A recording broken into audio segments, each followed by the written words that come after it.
My name is Jay Law, and I'm from Andover, Minnesota, and I am the proud owner of a 1957 Buick Century Caballero Estate Wagon.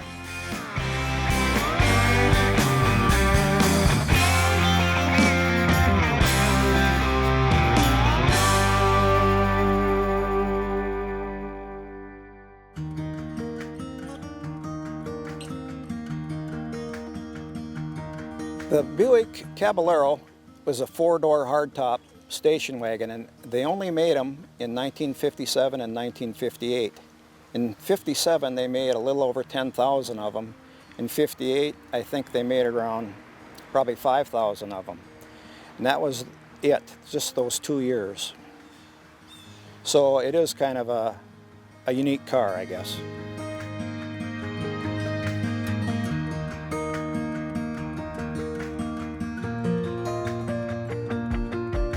The price of this car, brand new in 1957, was just under $4,000, which in 2023 equates to about just under $44,000, which is actually quite a bit of money for even today's cars.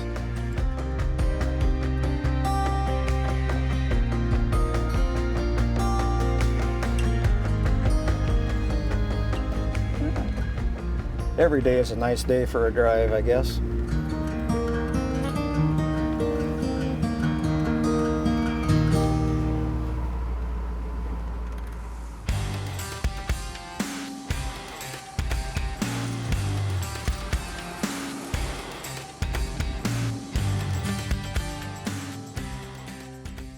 When I brought this car home from Canada, I drove it for about 4 years. The engine was getting a little tired, the tranny had a few leaks. So I decided to get the engine overhauled and tranny overhauled, and once we had the engine out of the car, I looked at the engine bay and I said probably be a good time to maybe repaint that engine bay up a little bit.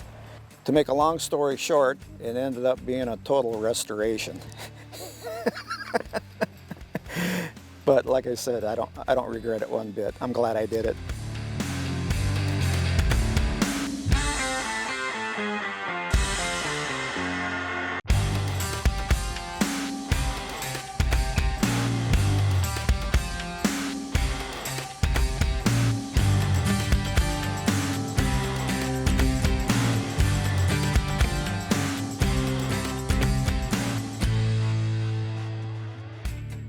The speedometer on this thing, it's actually a cylinder, and it's black and orange. As you start driving it, building up speed, that cylinder actually spins, so that red mark starts showing up, and the faster you go, the farther that red mark goes on the speedometer. And it's actually pretty accurate.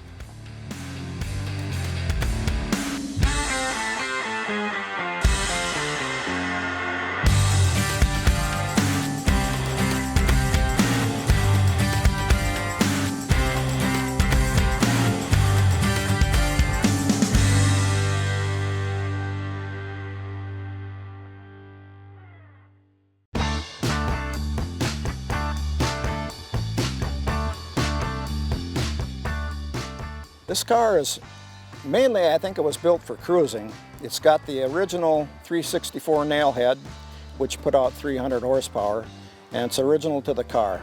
The transmission also, I still have the Dynaflow transmission in it, original to the car. I've been looking for 25 years specifically for this car. I've seen 7 of them, total of 7 of them, and that's including my car. I don't know how many are around, I wish I knew, but I haven't seen that many, I should say, in 25 years. Although I do know of 2 that are being under construction in the state of Minnesota. I don't know where they're at as far as how far along they are or what their plans are with them, but I do know of 2 more that are being rebuilt. At the front end on these 57 Buicks, they put a lot of chrome on them, and there's a lot of weight there too. But you'll notice they did put the year of the car, 1957. I think they did that a couple years on the Buicks. But this one's the red, white, and blue emblem, which was characteristic of Buick. The hood ornament was kind of unique to the Buick also.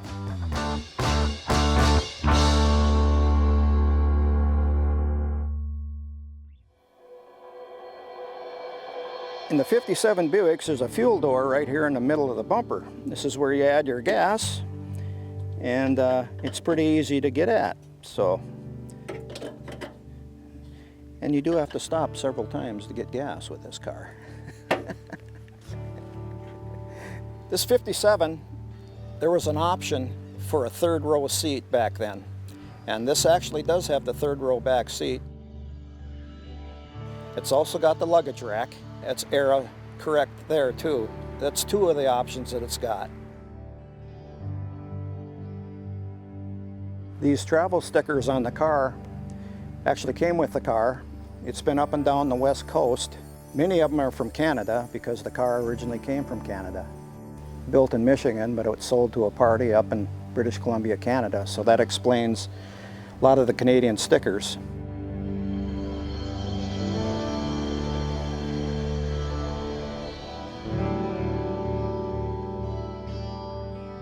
Yeah, I try to take this to as many car shows as I can, and I think one thing that attracts people to it is they've never seen one before.